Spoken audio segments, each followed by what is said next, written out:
Halo guys, balik lagi di channel Oya Movie. Kali ini kita akan merekap sebuah film tentang siswi yang kuliah di kampus yang jauh dari rumahnya dan merasakan ada sesuatu yang aneh di asrama kampus tersebut yang berjudul Girl Dome. Oke, langsung saja kita bahas ya guys. Enjoy the movie.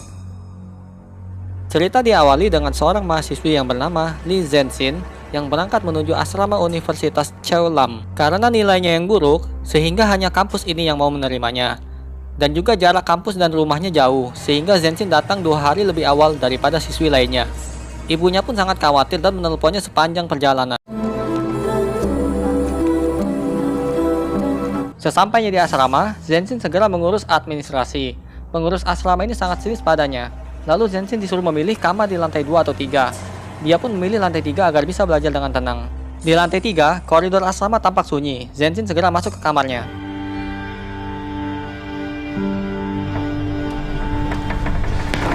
Di dalam, dia segera menyusun kamarnya. Setelah selesai, Zhenxin pun pergi mengecek semua fasilitas-fasilitas asrama yang ada di buku panduan. Pertama dia menuju ke ruang laundry, lalu ke ruang gym. Setelah selesai melihat-lihat alat gym, Zhenxin pun pergi. Tiba-tiba saja alat treadmillnya menyala sendiri.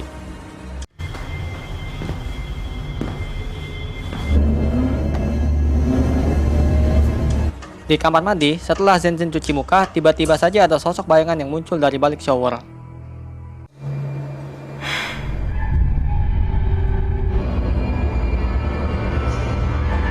Setelah dari WC, Zhenxin menuju ke kantin.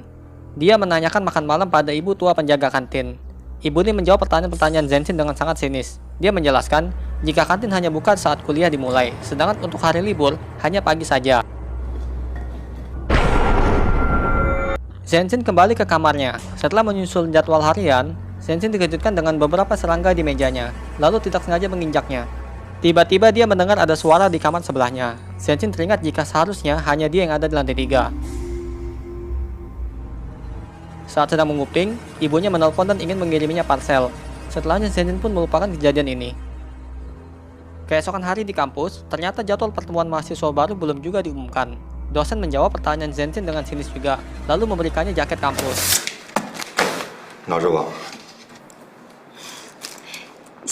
Perpustakaan, tempat duduknya diambil oleh mahasiswi lain, sehingga dia pun mengalah dan pergi.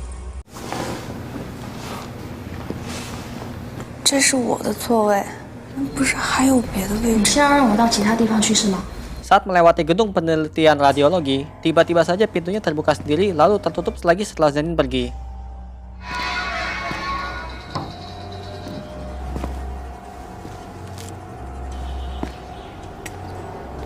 Saat sedang berjalan menuju ke kamarnya, Zhenxin mendengar ada suara dari samping kamarnya.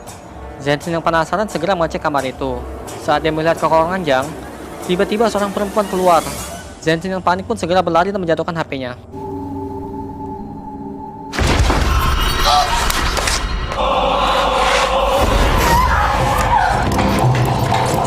Zhenxin lalu mencoba keluar untuk mengambil HP-nya dan mengintip kamar tadi. Tiba-tiba saja dia ditarik masuk ke kamarnya.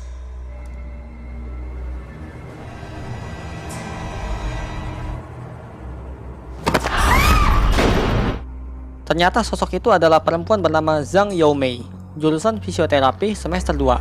Alasan dia bersembunyi karena rumahnya ke kampus jauh dan tidak punya uang.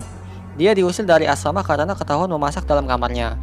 Zhenxin pun akhirnya berjanji untuk merahasiakan kejadian ini.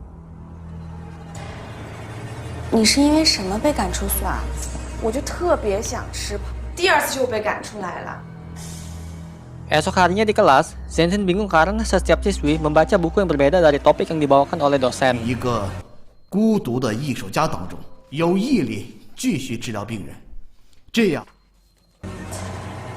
Selesai kelas, ternyata Yomi sudah menunggu Zhenxin. Yomi mengajaknya keliling kampus. Zhenxin lalu mengatakan alasannya masuk jurusan speech therapy karena dia punya gangguan bicara dan ingin merubahnya agar dia tidak gugup lagi saat berbicara dengan orang lain. Ketika mereka melewati gedung radiologi, Zhenxin penasaran dan bertanya pada Yomi mengenai gedung ini. Tapi Yomi menjawab seadanya dan seakan-akan menutupi sesuatu. Saat belajar di perpustakaan, Zhenxin melihat Yomi ketiduran, lalu dia pun juga tertidur. Malam hari dia terbangun dan melihat Yomi sudah tidak ada di sana. Saat pulang, Zhenxin melihat Yomi mengenakan pakaian hitam masuk ke dalam gedung penelitian radiologi.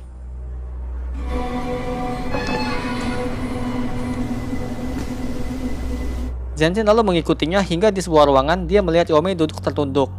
Saat Zhenjin memanggilnya, tiba-tiba ada sebuah tangan memegangnya dan di belakangnya ada 4 orang berpakaian hitam mendekati ke arahnya.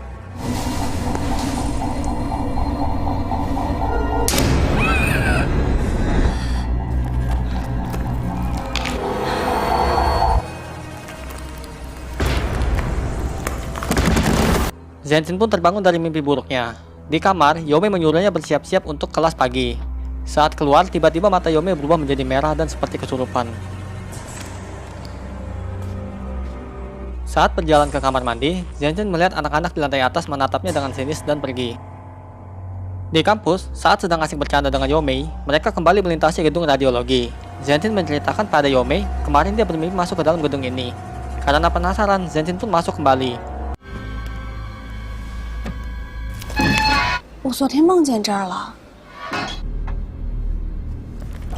Di dalam gedung, Yomei menyuruh Zhenjin keluar, tapi tidak dihiraukan. Zhenjin pun membuka pintu ruangan yang dia masuki dalam mimpinya. Tiba-tiba, sebuah tangan turun di atas kepalanya, tapi Zhenjin tidak menyadari.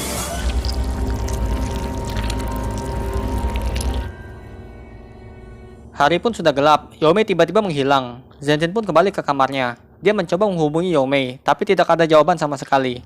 Di kamar, Zhenjin yang sedang tidur tiba-tiba terbangun karena kedinginan. Lalu dia tidak sengaja menekan serangga di kasurnya. Saat dia buka selimutnya, ternyata terdapat banyak serangga. Keesokan harinya, Zhenjin mencoba kembali ke gedung radiologi untuk mencari Yomei yang hilang. Lalu dia melihat ada orang-orang berpakaian hitam di ruangan kemarin. Seketika, Yomei menariknya lalu menyuruhnya keluar dan melarang ke tempat ini lagi. 回去？什么嘛？我找你回去。 那我们一起走。 Lalu terdengar suara menyuruh Zhenjin bangun. Begitu terbangun ternyata itu adalah suara Yomei.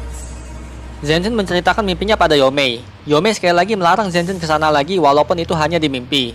Yomei lalu menceritakan jika gedung itu pernah dibakar oleh mantan direktur universitasnya untuk menghilangkan barang bukti berupa penggelapan dana yang dia lakukan.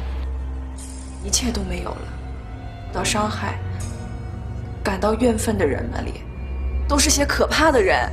Esoknya, Zhenjin merasa Yomei yang biasa periang dan bersemangat berubah menjadi pendiam. Lalu mereka pun kembali ke kamar. Zhenjin lalu turun untuk mencuci pakaian. Tapi Zhenjin lupa membawa dompet. Saat dia mencoba meminjam uang pada siswi-siswi di lantai atas, ternyata tidak dihiraukan oleh mereka. Lampu pun padam seketika. 我可以跟您借个硬币吗？我是307。喂，你听不到吗？干嘛？ Zhenjin lalu komplain ke pengurus asrama mengenai pemanas yang mati, lalu listrik yang padam. Setelah itu dia kembali ke kamarnya.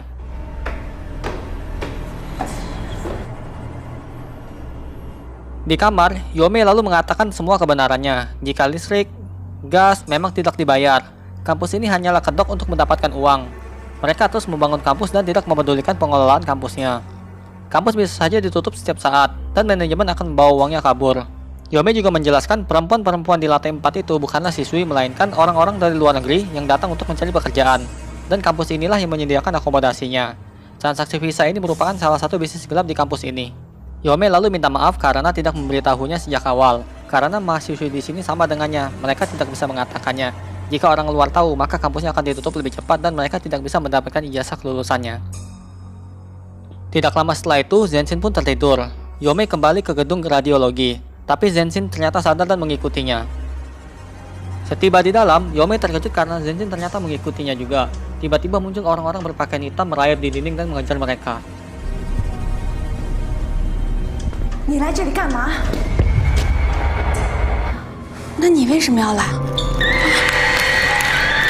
Zhenjin dan Yomei yang panik segera berlari dari kejaran makhluk berpakaian hitam ini, hingga akhirnya mereka bisa keluar dari gedung ini juga.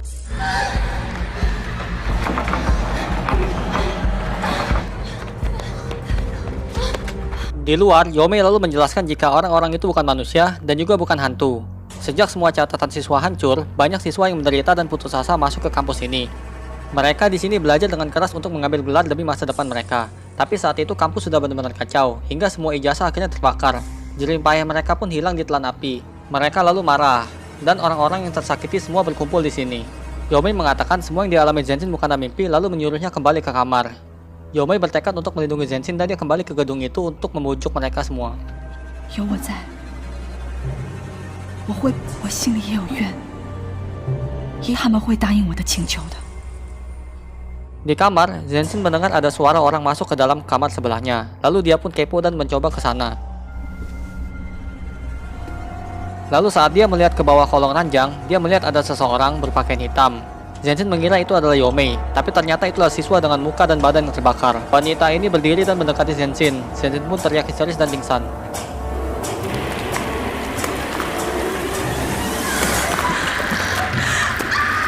Saat tersadar, ada dokter di sampingnya.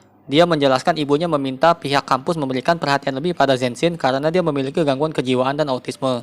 Awalnya tidak ada masalah di kampus, tapi Zhenxin selalu menyendiri di perpustakaan sambil membaca buku horor dan membuatnya berhalusinasi seperti memiliki teman bernama Yomei, kejadian-kejadian aneh di gedung radiologi, dan permasalahan lainnya.